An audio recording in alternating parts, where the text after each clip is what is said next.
Hi there, my minds. Thank you for having me as your speaker today. My name is Joss Walden. I am a graduate psychologist and I also work alongside Beat and Taste Life UK, two fantastic charities that deal with the recovery, prevention, and awareness around eating disorders. I also have Honey Are You Happy, my Instagram account, and website, which are dedicated to the similar topics of eating disorder recovery. Today, I'm going to be talking to you about kind of two things that are very interlinked. Firstly is the idea of self-worth and where we're finding it and what's attacking it. And secondly is the overarching theme that my body is not your body. So I want to look at the culture that we have around us and mainly online, because right now we can tap into a global influence. We have it right at our fingertips. We can spend ages scrolling through a stream of perspective, opinions, do's and don'ts, rights and wrongs from around the world. And it can get kind of confusing, especially in the fitness industry and the diet industry. And it can be very, very damaging. A lot of these messages tell us two things: that we need to seek our happiness in our diet and our exercise. And the way that we can be happier or healthier is by altering these things. And yeah, that's true to some extent. We can be healthier and happier in moderation by changing little things. But we don't all need to do that. And the people that we look to, these influencers with sometimes very minimalistic qualifications behind them, get given way too much airtime and way too much status for my liking. And I'm sure you're thinking the same too. They provide the message to us that they are doing it right and we are doing it wrong. We should trust their bodies and we should ignore ours. They do it better and I should change. So off I go, selling the newest diet, the newest summer shred, and trying endlessly to feel happy in my own skin. And I've been there countless times. It's also found in the language that is used and around us, in things like vegan, keto, clean eating, burn it to earn it, sugar-free, fat-free, juicing. All these things that we're told are better are given a hierarchy, and it can really play into our beliefs about what we should and shouldn't eat. Even things like intermittent fasting, when we should eat, the timings. So it gets to 8 p.m. at night and our tummies are rumbling, and yet we still won't eat. We still won't listen to that clue that we need to nourish our bodies. But my body is not your body. So if my body needs food late, then my body deserves food late. It's also found on the accounts where they say it's okay to embrace your body, love the skin that you're in, and also buy my summer shred.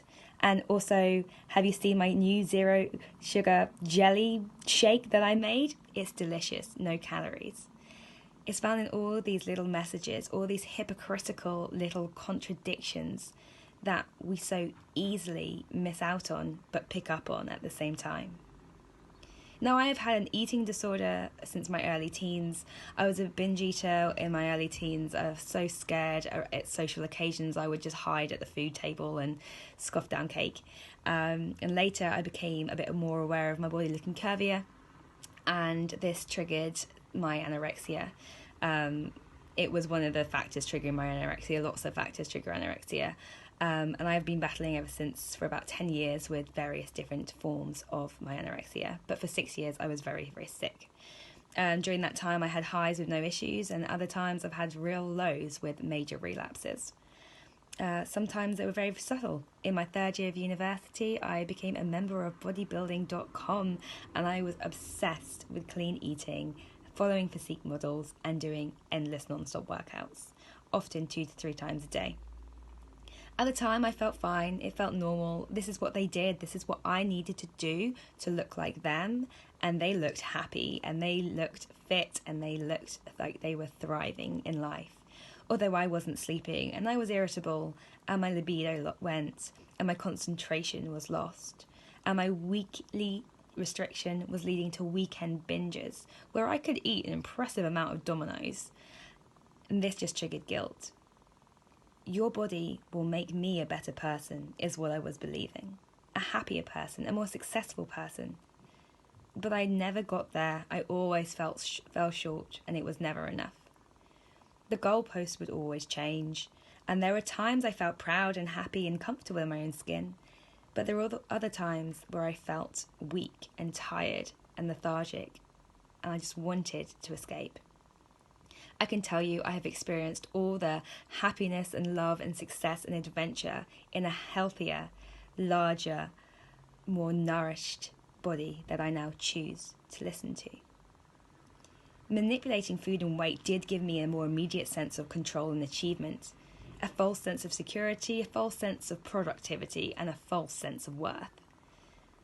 I will always remember I had an article published in a student journal, and the professor came up to me and said, "Hey Joss, you should consider doing a PhD. You have really good ideas." And as I walked home, I remember I cried because his words just wouldn't sink in. It was like they were hitting a brick wall. He was talking about things where I should be focusing my self-worth on. He saw potential beneath, and I just couldn't reach it. I can tell you now that your ability to get a six-pack speaks more about your genetics than it does your worth and your value, your personality or your potential. Your body will never be my body, and my body will never be your body.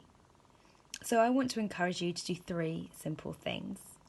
Number 1, clear out your social media feed and get rid of every account that triggers those feelings of inferiority. 2, get real with yourself. Are you eating the foods you like, the foods you want? Are you moving in ways that make you happy or out of duty? Are you being caring towards yourself and restful?